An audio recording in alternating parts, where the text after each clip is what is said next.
I'm Hannah, and I'm 34 years old. My family just uninvited me from Thanksgiving dinner because they said my divorce would embarrass them. So I decided to throw my own celebration at my new $1 million home, complete with 29 guests who actually appreciate my company. When the photos hit social media, well, let's just say my phone hasn't stopped ringing since. Where are you watching from today?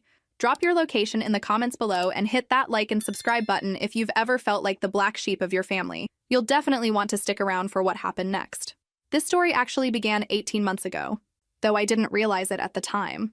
I was scrolling through my usual Wednesday evening routine of ignoring my mother's passive-aggressive texts when she called with her Thanksgiving ultimatum. "Hannah, we need to discuss Thanksgiving arrangements," she said in that tone she reserves for discussing unpleasant household maintenance. "Your father and I have been talking, and we think it would be best if you sat this year out." I nearly choked on my wine. Sat it out? Mom, it's Thanksgiving, not a tennis match. Don't be dramatic. It's just that with everything that's happened, your divorce and all, it would be awkward for the extended family. The Wheelers will be there. You know how they talk. And your cousin Janet just got engaged to that lovely lawyer. We don't want your situation casting a shadow over her happiness. My situation. As if my ex-husband Mark cheating on me with his dental hygienist was some kind of lifestyle choice I'd made to inconvenience family gatherings. Mom, I'm not contagious. Divorce isn't transmitted through turkey sharing. There's no need for sarcasm, Hannah. We're thinking of what's best for everyone. Maybe you could take the children somewhere nice, make your own traditions. Disney World, perhaps? The children. My 8-year-old Sophie and 6-year-old Tyler, who had been looking forward to seeing their grandparents, aunts, uncles, and cousins, who had already made construction paper turkeys in art class specifically for Grandma Carol's refrigerator. And what exactly am I supposed to tell Sophie and Tyler? Tell them Mommy wanted to do something special. Just the 3 of you. They're young. They'll understand. No, what they'd understand is that Grandma and Grandpa didn't want them around because Mommy had failed at marriage. I could already picture Sophie's confused face when I explained why we wouldn't be going to the big family dinner she'd been talking about for weeks. "This is unbelievable, Mom. I'm your daughter." "Of course you are, honey. That's exactly why we're trying to protect you from an uncomfortable situation. People will ask questions, want details about the divorce. It's better this way." Better for whom, I wondered. Certainly not for me, sitting alone with my kids while the rest of the family gathered around the same dining room table where I'd spent every Thanksgiving for the past 34 years. But here's what my mother didn't know yet. What none of them knew. The divorce settlement negotiations were nearing completion, and Mark's attempts to hide assets hadn't gone quite as planned. My lawyer had been methodically building a case for over a year, and the forensic accountant's findings were becoming very interesting indeed. That modest 3-bedroom colonial we'd shared was about to become ancient history. Let me back up and tell you how this whole disaster started. Because the timeline matters, and trust me, it gets much worse before it gets better. 15 months ago, I was still Hannah Morrison, devoted wife and mother, living in our modest suburban Connecticut home with no idea my husband had been conducting more than dental procedures in his office. I discovered Mark's affair the way most wives do, through sheer accident, mixed with that nagging feeling that something wasn't right. He'd been working late more often, taking weekend conferences that never appeared on any dental association calendars I could find online. His phone had developed a mysterious need to be face down at all times, and his shower routine had suddenly expanded to include cologne application at 8 p.m. The smoking gun came when Sophie needed her retainer adjusted, and I decided to surprise Mark with lunch at his office. I'd done this dozens of times before, usually calling ahead, but that day I wanted it to be spontaneous. Something romantic to spice up our marriage that had settled into comfortable predictability. I walked into the office carrying Thai food from his favorite restaurant, expecting to find him reviewing patient charts. Instead, I found him reviewing his dental hygienist's anatomy with his tongue. Brittany, 23 years old, bleached blonde hair, and apparently very flexible, based on the position I found them in on his examination chair. They were so engrossed in their procedure that neither noticed me standing in the doorway holding pad thai that suddenly smelled nauseating. I stood there for what felt like hours, but was probably only seconds, watching my husband demonstrate techniques they definitely don't teach in dental school. Then I did something that surprised even me. I didn't scream, didn't throw the food, didn't cause the dramatic scene you see in movies. I simply took out my phone and started recording. "Don't stop on my account," I said calmly when they finally noticed me. "I'm sure your patients would love to see this level of personal attention." Mark scrambled off Brittany so fast he nearly fell off the chair. "Hannah, this isn't what it looks like." "Really?" "Because it looks like you're performing an oral examination without gloves." which violates several health department regulations. I kept recording as Brittany grabbed her scrubs and Mark fumbled with his pants. Should I report this to the dental board, or would you prefer to explain it to them yourself? That's when Mark's true colors showed. Instead of apologizing, instead of begging forgiveness, he got angry. If you hadn't shown up unannounced, this wouldn't have happened. Ah, yes. My fault for not scheduling spousal visits in advance. How inconsiderate of me. You know what I mean? You've been distant lately, always tired, always busy with the kids. A man has needs. Hannah! And there it was. The classic cheater's playbook. Somehow his inability to keep his dental instruments in his own mouth had become my failing as a wife. As I turned to leave, Brittany finally spoke up. Mrs. Morrison, I'm so sorry. This just happened. We didn't plan it. I looked at this young woman who had just imploded my marriage and felt an unexpected wave of pity. Honey, you're not the first, and you won't be the last. But congratulations. You've just won the chance to find out exactly what kind of man Mark really is. Little did I know, I was about to discover exactly what kind of man Mark really was myself. And it was far worse than just a cheating husband. You'd think discovering your husband's affair would earn you some sympathy from your family, right? Wrong. Apparently, in the Morrison family handbook, catching your spouse cheating is less important than maintaining social appearances. I called my mother immediately after leaving Mark's office, needing someone to tell me I wasn't crazy for feeling betrayed. Mom, I just caught Mark with his dental hygienist. In his office. On the examination chair. There was a pause. Oh, Hannah, are you sure it wasn't just a misunderstanding? Unless dental school now teaches French kissing as standard procedure? I'm pretty sure. Don't be crude. These things happen in marriages. The important thing is working through it. Working through it. As if infidelity was like a clogged drain that just needed some Drano and elbow grease. Mom, he was cheating on me. With his employee in his workplace. Marriage is hard work, honey. Sometimes people make mistakes when they're feeling unappreciated or neglected.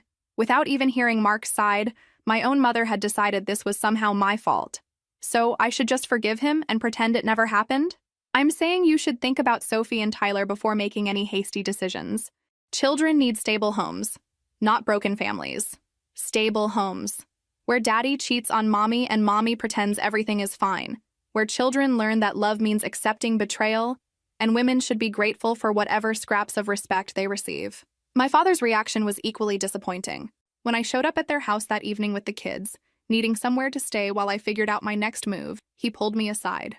Hannah, I've always respected Mark. He's a good provider, steady with the children.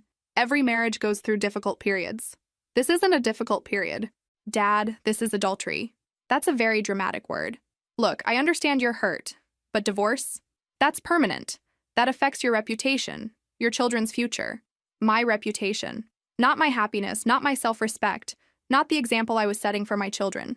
My reputation in a community where apparently being a divorced woman was worse than being a cheated-on wife. What about Mark's reputation? Shouldn't cheating on his wife affect that?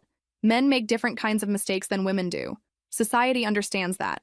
But a divorced woman, especially with children, that's a harder situation to navigate.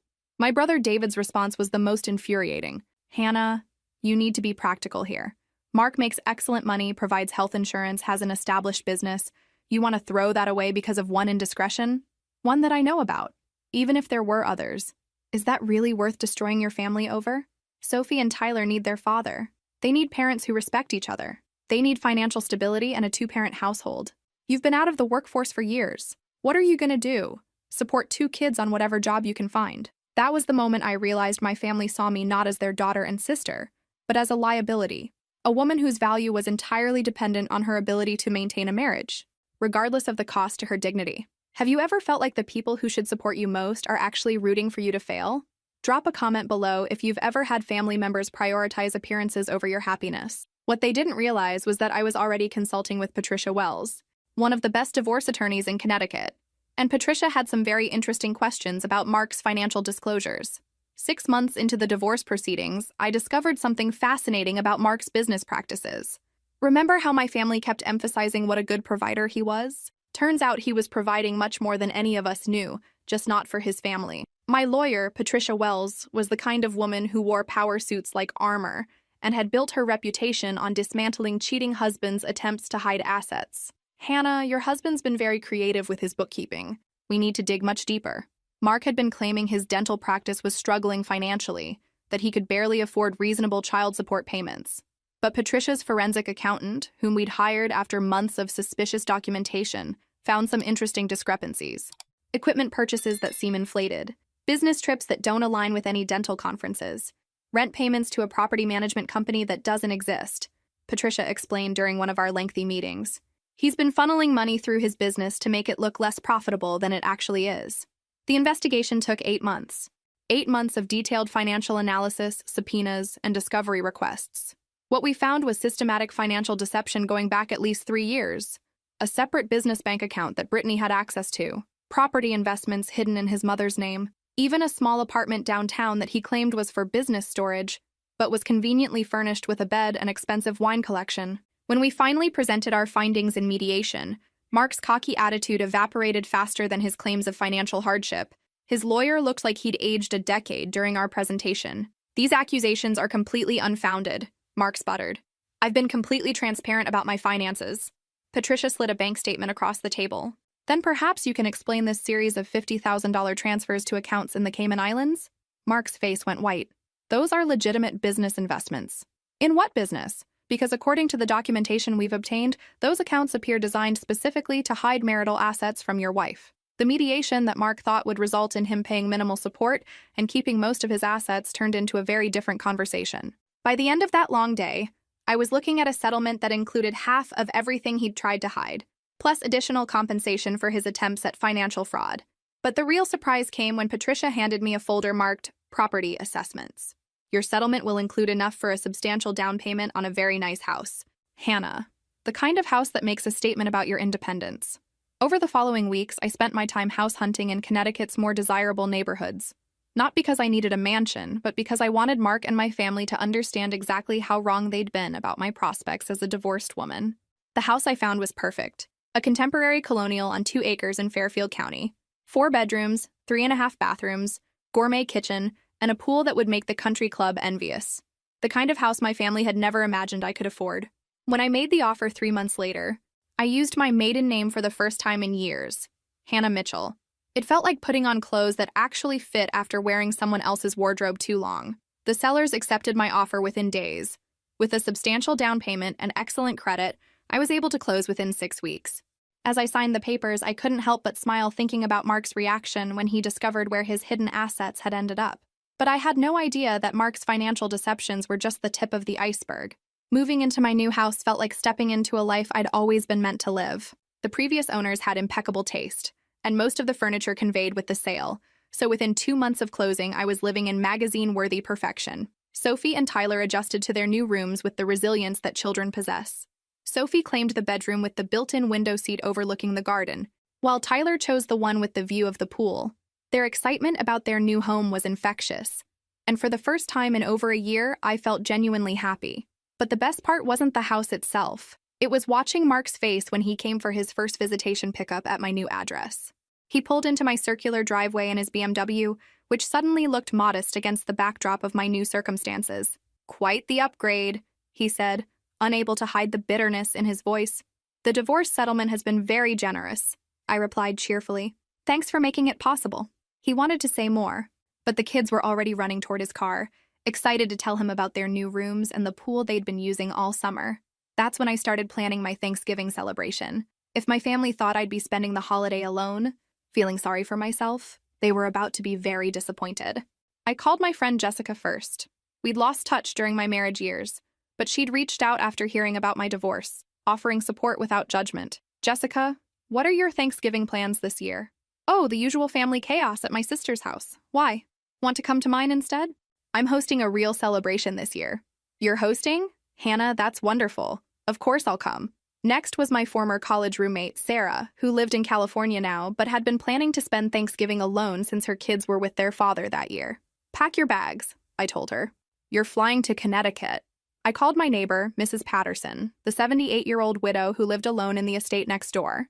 She'd been incredibly welcoming when I moved in, bringing homemade cookies and offering help with anything I needed. "Mrs. Patterson, I'm having a Thanksgiving dinner and I'd love for you to join us." "Oh, my dear, that's so kind, but I wouldn't want to impose on your family celebration." "You wouldn't be imposing. You'd be honoring us with your presence." One by one, I invited people who deserved to be celebrated. My hairdresser, Maria, who'd been working through the holiday, the barista from my favorite coffee shop, Kevin, who'd been dreading his first Thanksgiving since coming out to his family, my children's teachers, who went above and beyond every day but rarely got proper appreciation. Within 2 weeks, I had 29 confirmed guests for Thanksgiving dinner. People who understood loyalty, kindness, and the importance of chosen family over biological obligation. I hired a caterer, ordered fine wines, and arranged for professional photography. The menu was everything my mother's traditional Thanksgiving wasn't. Heritage turkey with truffle stuffing, maple bourbon glazed ham, lobster mac and cheese, roasted vegetables with exotic spices, and desserts that belonged in a French patisserie. The night before Thanksgiving, as I put finishing touches on my preparations, my phone rang. It was my sister Claire. Hannah, Mom told me about your dinner party tomorrow. It sounds lovely. It's not a party, Claire. It's Thanksgiving dinner with people who actually want to celebrate with me. Look, I know you're hurt about not being invited to Mom and Dad's, but maybe this could be a fresh start. Maybe after tomorrow we could all get together and work things out. Work things out, as if their rejection of me and my children was just a scheduling conflict. Claire, there's nothing to work out. There's nothing to... You all made your choice. But as I hung up the phone, I realized she was right about one thing. Tomorrow would definitely be a fresh start. Thanksgiving morning dawned crisp and clear, the kind of perfect November day that makes Connecticut look like a postcard. I woke up early, not from anxiety, but from genuine excitement about the day ahead. Sophie and Tyler helped me set the table, arranging place cards and folding napkins with the seriousness of wedding planners. They'd been so excited about our special Thanksgiving that they'd made handmade decorations and written thank you notes for each guest.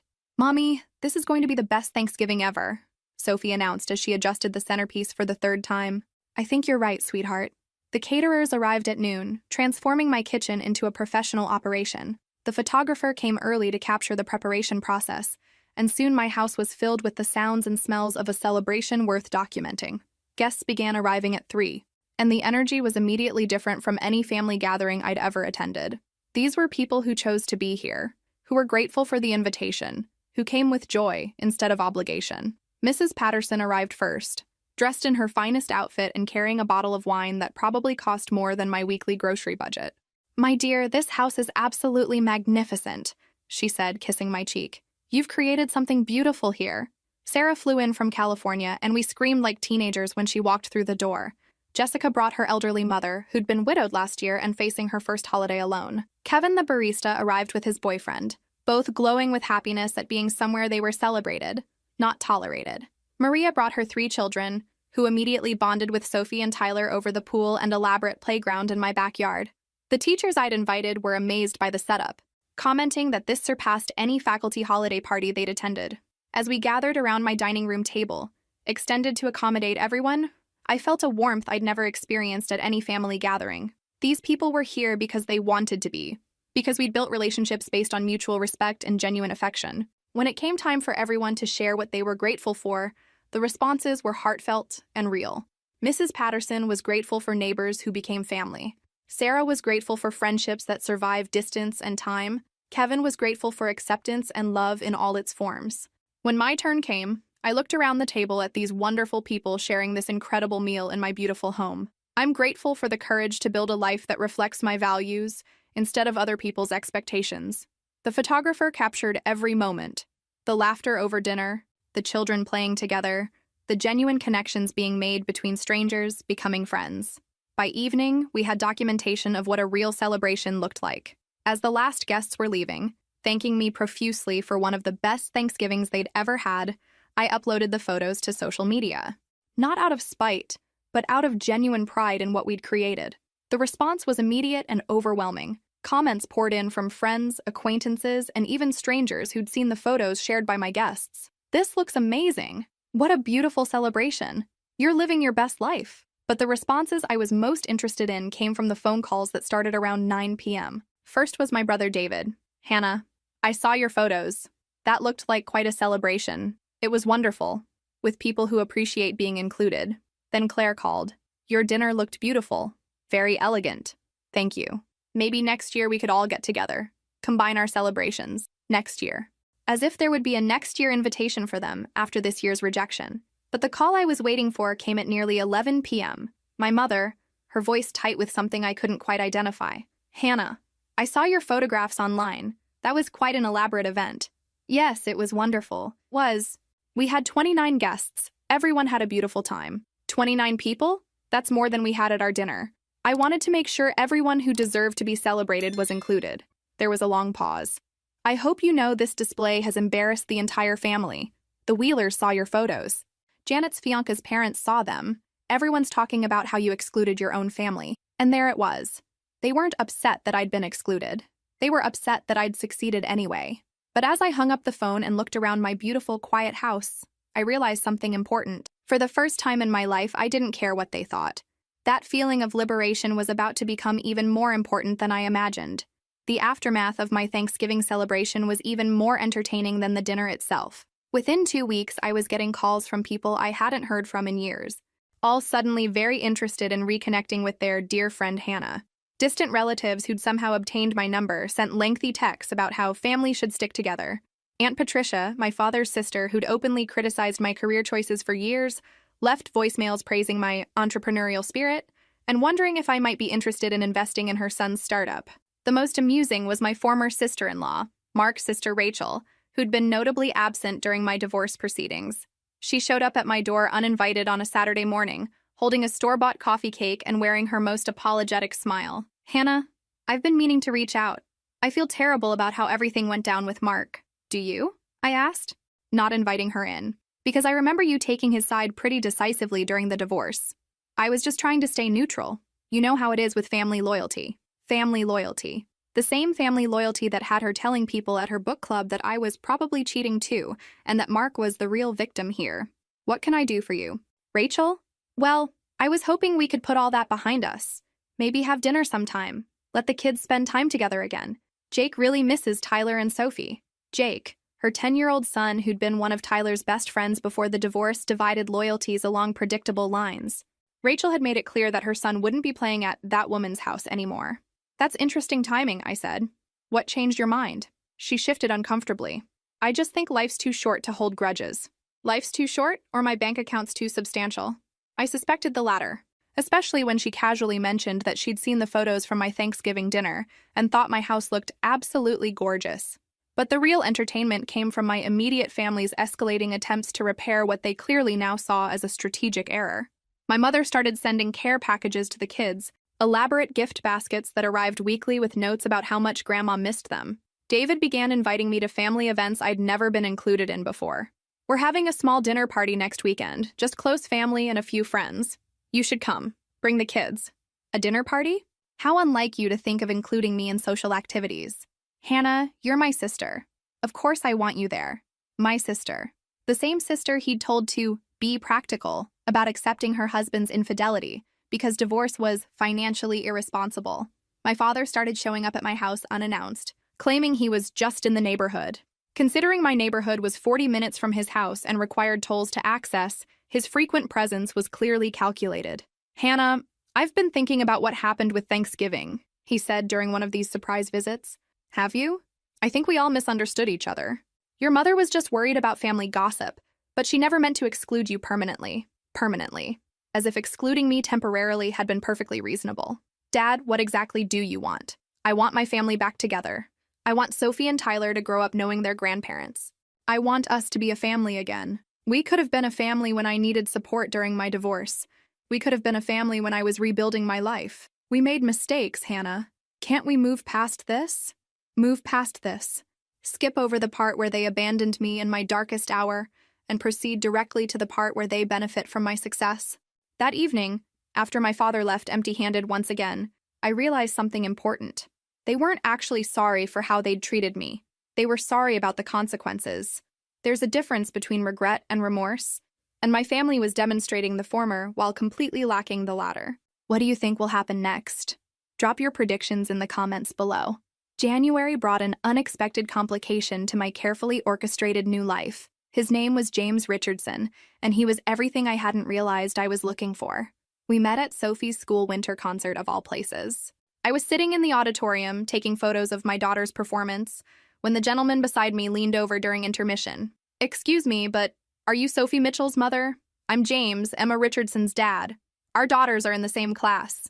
I looked at him properly for the first time. Tall, salt and pepper hair, genuinely warm smile, and the kind of confidence that comes from being comfortable in your own skin. Emma was the quiet girl Sophie had befriended recently. Yes, I'm Hannah.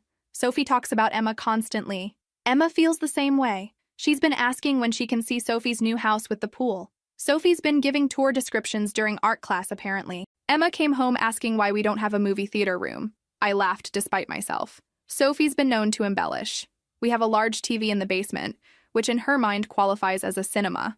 After the concert, as we walked to the parking lot, James asked if I'd be interested in arranging the playdate Emma had been requesting. Maybe this weekend? I could drop her off, or if you prefer, both girls could come to our place. Something about his demeanor put me at ease. There was no agenda in his invitation, no underlying assessment of my divorced status or financial situation, just a father trying to facilitate his daughter's friendship. Why don't you both come to our house Saturday afternoon? The girls can swim if it's warm enough, and you can see if Sophie's descriptions are accurate. Saturday arrived with unseasonably warm weather for January, which meant pool time was definitely possible. James arrived with Emma and a bottle of wine for the adults and homemade cookies from Emma's kitchen. You bake? I asked as Emma and Sophie disappeared toward the pool area. Emma bakes, I supervise, and try not to burn anything. She's been on a cookie kick since Christmas. Speaking of holidays, how was your Christmas? Quiet. Emma's mother lives in California now, so it was just the two of us. We made pancakes for breakfast and watched movies. Very low-key. Divorced father, primary custody, no drama or bitterness in his voice when mentioning his ex-wife. My radar for red flags had been permanently activated after Mark, but James seemed refreshingly normal. As the afternoon progressed, I found myself genuinely enjoying adult conversation that didn't revolve around my divorce, my family drama, or my financial situation. James was a veterinarian with his own practice, passionate about animal welfare, and completely unimpressed by material displays of wealth. This is a beautiful house, he said as I gave him the tour Emma had been requesting. But I have to say, the best part is watching how happy Sophie is here. She's got such confidence, such joy. That's not something you can buy. Thank you.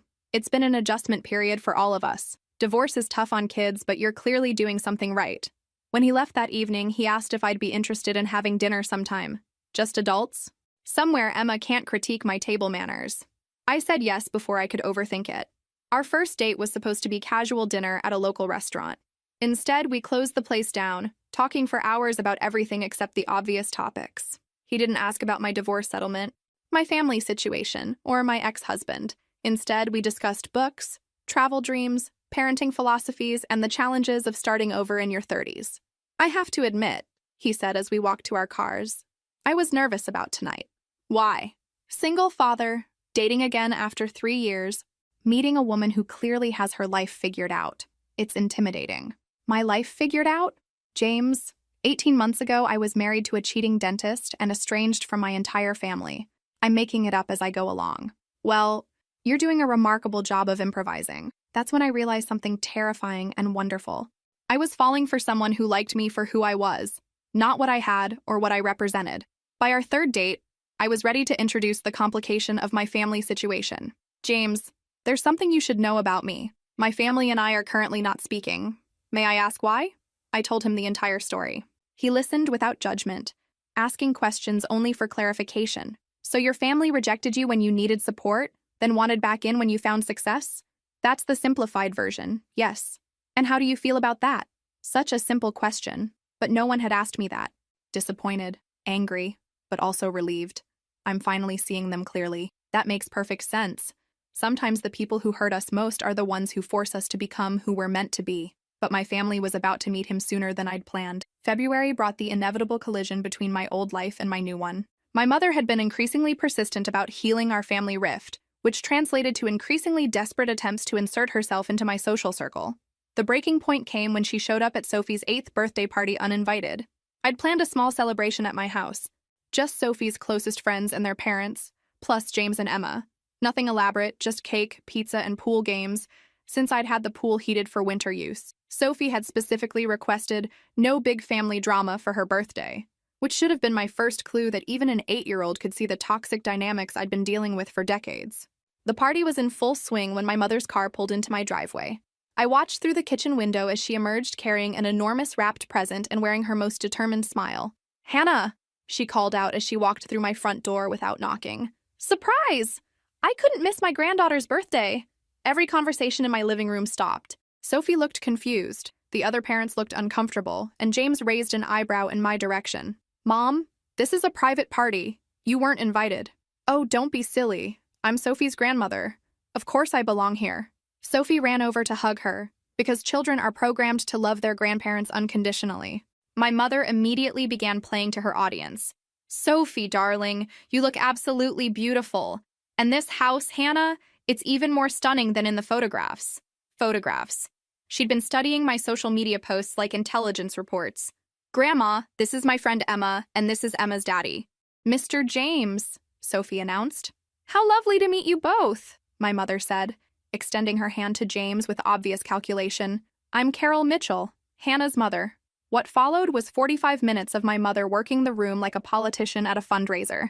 She complimented every parent, asked about their children's activities, and managed to mention at least 3 times how proud she was of how well Hannah was adjusting to her new circumstances. New circumstances. As if my success was some kind of consolation prize rather than the result of my own strength and intelligence. But the real performance came when she cornered James in my kitchen while I was cutting cake. James, I understand you're a veterinarian. How wonderful. Hannah's always loved animals. She mentioned she'd had pets growing up. Oh yes, she's always been so nurturing. Such a wonderful mother, too. Sophie and Tyler are just thriving under her care. I could hear the conversation from the dining room. It's been challenging for her, of course, with the divorce and all the changes, but she's handling it remarkably well. We're so proud of how she's rebuilt her life. We're so proud. The royal we of a family that had abandoned me months earlier. Hannah seems like a remarkable woman, James replied diplomatically. Oh, she is. And this house. Can you believe it? From that little place she shared with Mark to this magnificent home. It's like a fairy tale. After the guests left and Sophie went upstairs to play with her new toys, I finally had the confrontation I'd been avoiding. Mom, what exactly did you think you were accomplishing today? I wanted to celebrate my granddaughter's birthday. Is that so terrible? You wanted to insert yourself into my life without permission and evaluate my new boyfriend. New boyfriend? Hannah, I had no idea you were seeing anyone. Of course she had no idea. We didn't talk anymore. By her choice. His name is James. He's a good man, and his opinion of me isn't contingent on my financial situation. I never said it was. You spent the entire party making sure he knew how successful I'd become, as if that was the most important thing about me. I was just proud of you. You weren't proud when I left Mark. You weren't proud when I stood up for myself. You're only proud now that the outcome makes you look good. That's when she dropped the pretense entirely. Hannah, you're being unreasonable. We made mistakes, yes, but we're family. Family forgives. And now that you're doing so well, now that you've found someone new, isn't it time to put all this behind us? No, Mom, it's not. What do you want from us, Hannah?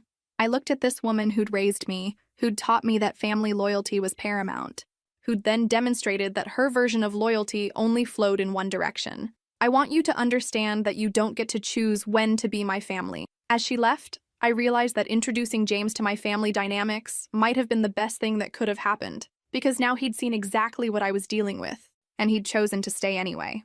March brought news that changed everything I thought I knew about my divorce settlement. My lawyer, Patricia, called on a Tuesday morning with information that made me sit down hard in my kitchen chair. Hannah, we need to talk, in person. Today, if possible. Patricia's office felt different this time. More formal, more serious.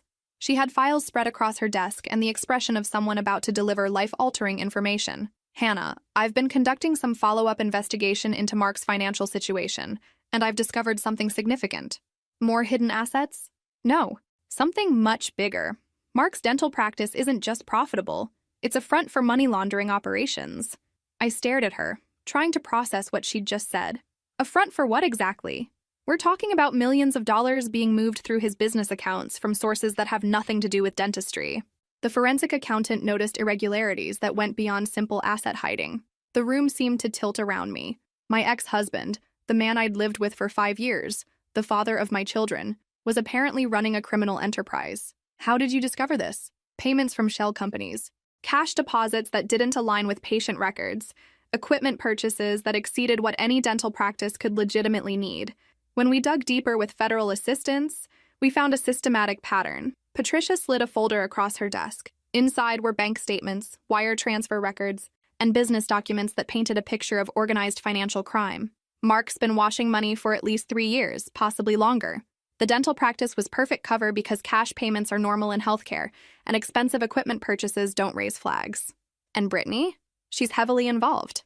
Her access to the business accounts wasn't romantic, it was operational. She's been facilitating transfers and managing communications with people who definitely aren't patients. I felt nauseated, not because I still cared about Mark, but because I realized how close my children and I had come to being implicated in federal crimes. Patricia, what does this mean for me? For my settlement? Legally, you're protected. The divorce is final. You had no knowledge of illegal activities, and all assets you received can be proven legitimate through our documentation. But Hannah, there's more. There was more. Of course there was more. Federal investigators have been building a case against Mark for over a year. They approached me yesterday because they need your cooperation. My cooperation? You lived in the house where he conducted business calls. You had access to his computers, his files, his phone records. You might have seen or heard things that could help their case. I thought back to all those late nights Mark had claimed he was working, all those mysterious phone calls, all those business trips that never quite added up. What happens if I cooperate? You help put a criminal behind bars and ensure he never has the opportunity to endanger your children again. And if I don't? The investigation continues without your help, but it might take longer to build a solid case. And Hannah, there's something else you need to know. I wasn't sure how much more devastating information I could absorb. Mark's been trying to modify custody arrangements. His lawyer filed a motion claiming that your extravagant lifestyle indicates you're not providing stable environment for the children. The irony was breathtaking. The man who'd been laundering money for criminals was claiming I was the unfit parent because I'd used my legitimate settlement to buy a nice house. He doesn't know that we know about his criminal activities yet, but if he's trying to change custody, it's possible he's planning to disappear with the children. The thought of Mark taking my children and fleeing to avoid federal prosecution made my blood run cold. That evening, after the kids were in bed, I called James. He'd become my sounding board for major decisions. James, I need to tell you something about Mark that I just learned myself. I explained everything Patricia had told me, watching his expression grow more serious with each detail. Hannah, you need to cooperate with federal investigators immediately. I know. I'm scared, though. Not for me, but for what this means for Sophie and Tyler. It means their father is a criminal who's been putting their safety at risk for years. You're protecting them from someone who was never worthy of being their father. The next morning, I called the federal contact Patricia had given me. The federal raid on Mark's dental office happened on a Thursday morning in late March, while Sophie and Tyler were safely at school. I watched the news coverage from my living room, seeing my ex-husband led away in handcuffs on every local channel. My phone started ringing immediately. First Patricia, confirming that everything had proceeded according to plan. Then my mother, who'd apparently seen the news and was calling with what she probably thought was concern. Hannah, this is just terrible. Poor Sophie and Tyler seeing their father on television like this. Poor Sophie and Tyler were safely at school, unaware that their father's criminal enterprise had just collapsed. I'd made sure of that by arranging for them to spend the afternoon at James's house until the initial media frenzy died down. Mom, the children are fine, they're protected.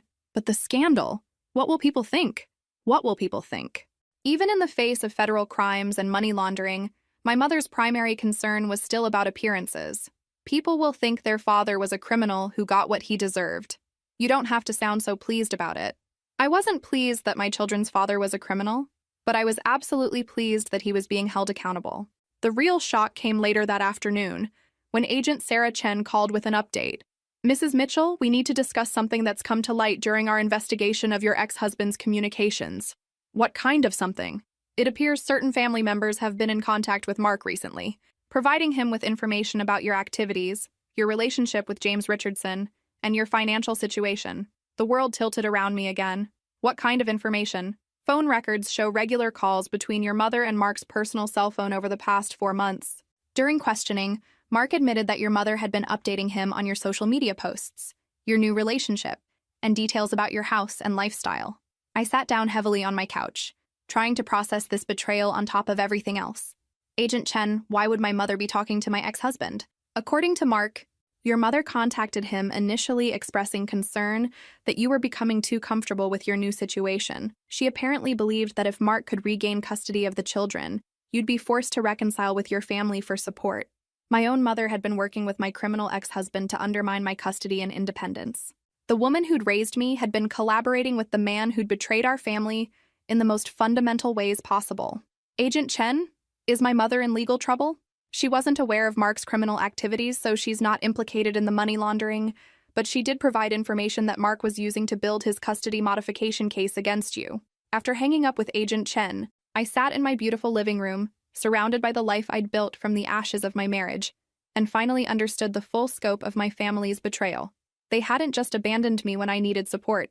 They'd actively worked against my recovery and independence. My phone buzzed with a text from James. Kids are happy here.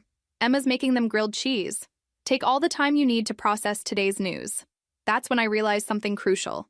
The family I'd been mourning, the relationships I'd been hoping to repair, the people I'd been trying to win back, they had never actually existed. I'd been grieving a fantasy, trying to rebuild connections with people who had never truly supported me at all. But I'd also discovered something else. I'd built a real family with Sophie, Tyler, and now James and Emma. A family based on genuine love, mutual respect, and authentic support. The people who'd raised me had taught me exactly what family shouldn't be, and in rejecting their example, I'd learned what family could actually become. That evening, when the kids were safely home and the news trucks had left my neighborhood, I made a decision that would finalize my independence once and for all. I was going to tell my family exactly what I thought of their collaboration with Mark, and then I was going to close the door on that chapter of my life permanently. But first, I was going to make sure they understood precisely how wrong they'd been about me, about my strength, and about my ability to thrive without their approval. The little girl who'd spent decades seeking their validation was gone forever. In her place stood a woman who'd built something beautiful from the wreckage they'd helped create. The final confrontation happened at my house, on my terms, with my chosen family present as witnesses to the end of one chapter and the beginning of another. I invited my parents, David and Claire, over for Sunday brunch in early April, telling them I wanted to clear the air after Mark's arrest. They arrived expecting reconciliation, apologies, and a return to the family dynamics they preferred. Instead, they found James, Emma, Sophie, and Tyler in my kitchen, along with Agent Chen, who'd agreed to be present in case there were any questions about the federal investigation. "Hannah, what's all this?" my mother asked, clearly uncomfortable with the formal atmosphere. "This is the conversation we should have had 18 months ago. Please sit down." I'd prepared for this moment, organized my thoughts, and decided exactly what needed to be said. No more family politeness, no more avoiding conflict, no more protecting their feelings at the expense of my own truth. I want you all to understand what happened during Mark's arrest and what role you played in the events leading up to it. Agent Chen stepped forward. "Mr. and Mrs. Mitchell, I'm Agent Sarah Chen with the FBI. During our investigation into Mark Morrison's criminal activities, we discovered that Mrs. Carol Mitchell had been providing him with information about Hannah's personal life and financial situation." My father's face went white. "Carol, what is she talking about?" My mother's careful composure cracked. "I was just trying to help. Hannah was being so stubborn about the family, and Mark seemed genuinely concerned about the children's welfare. Mom, Mark was laundering money for organized crime. He was using information about my life to build a custody case designed to help him flee the country with my children. I didn't know that. You didn't know because you didn't care to know. You were so determined to prove I couldn't survive without this family that you collaborated with a man who'd already proven he couldn't be trusted." David tried to interrupt. "Hannah, that's not fair. Mom was just worried about you." "Worried about me?"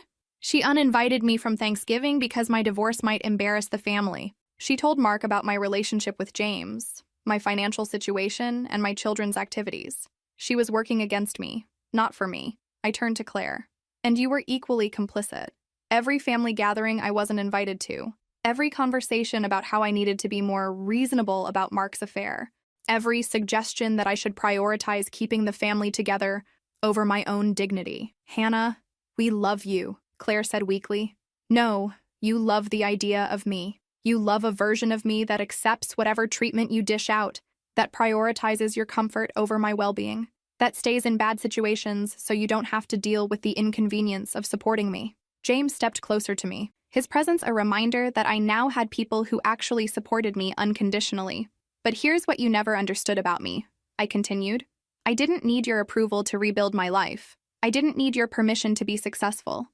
I didn't need your validation to find love again." I gestured around my beautiful kitchen, where Sophie and Tyler were helping Emma set the table, where Agent Chen stood as evidence of how thoroughly Mark's criminal life had collapsed, where James smiled at me with genuine pride and admiration. "I built this life without your help, despite your opposition, and in spite of your attempts to undermine it." My mother was crying now. But they weren't tears of remorse.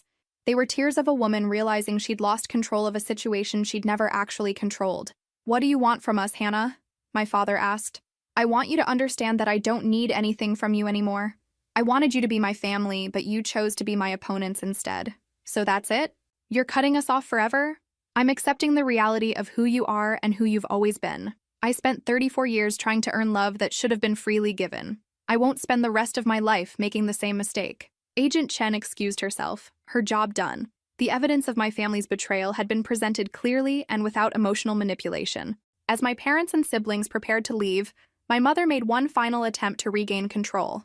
"Hannah, you'll regret this. Family is forever. Someday you'll need us and we won't be there."